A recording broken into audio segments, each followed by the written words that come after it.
How many days is this that you've been sick? 5 days.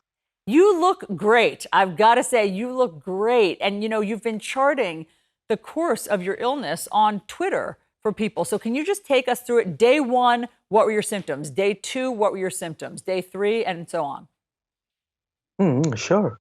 The first day I started with some chills, with sore throat, cough, and a terrible headache. Then and low-grade fever, and then moved to day two. The headache started to fade away. I started with small, mild diarrhea, and the low-grade fever disappeared also. The cough still was there.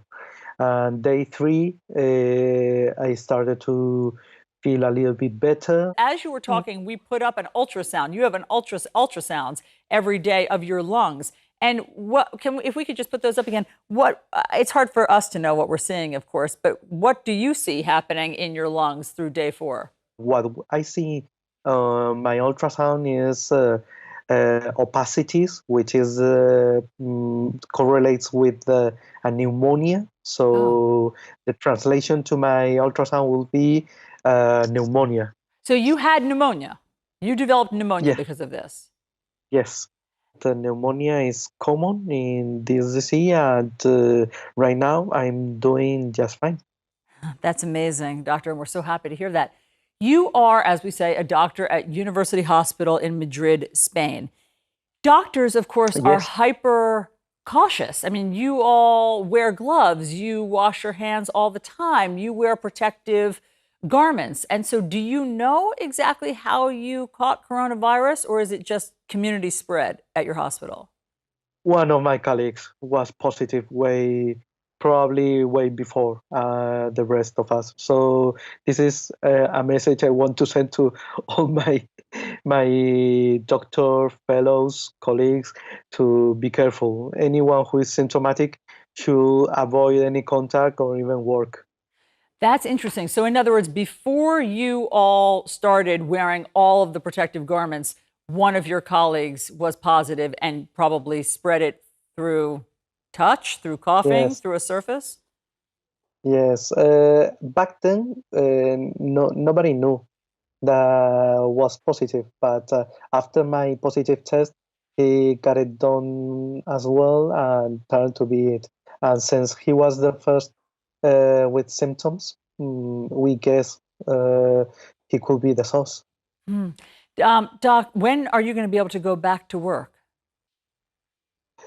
Probably in 1 week time.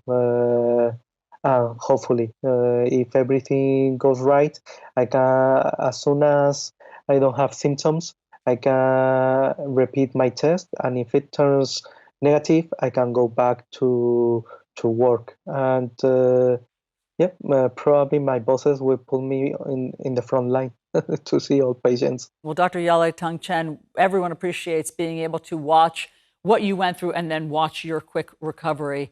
Thank you so much for sharing your personal story with us today.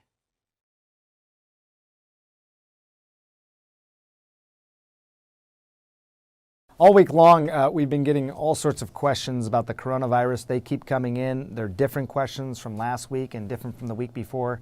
So we wanted to try and answer as many of them as possible. So the first question, when it comes to taking precautions against COVID-19 or the novel coronavirus in the office, what can employees do?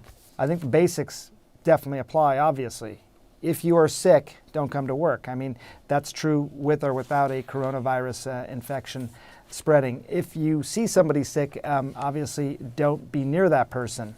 And when I say don't be near that person, the distance that those respiratory droplets will typically be around is, they say, around 6 feet, 3 to 6 feet.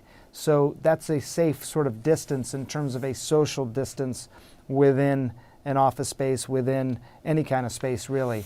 And by the way, that's why a lot of these big mass gatherings are increasingly getting canceled, because it's hard to find the social distance if people are sitting right next to each other or standing right next to each other. So keep the distance, stay home if you're sick, clean surfaces, as much as possible. You know, be that crazy person with the wipes for a while. I have been that crazy person for a long time. I think it can really be of benefit. What are some of the common ways people spread germs and viruses in the offices?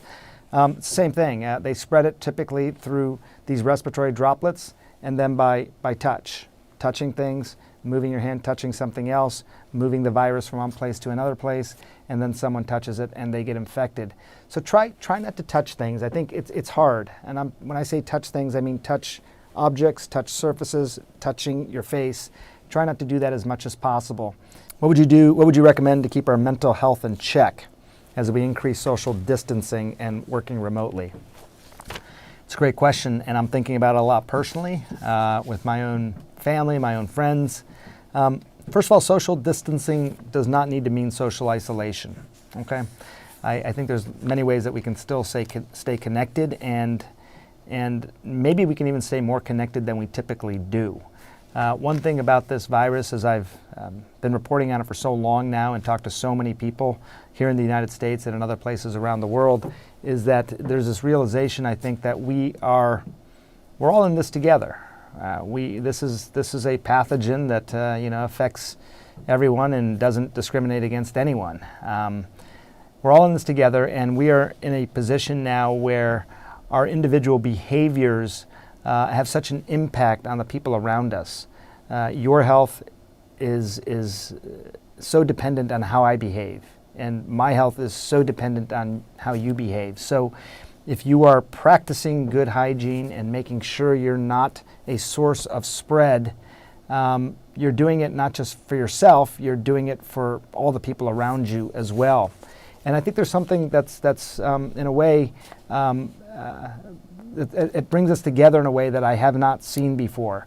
And I think that hopefully maybe that relieves a little bit of anxiety and brings us together.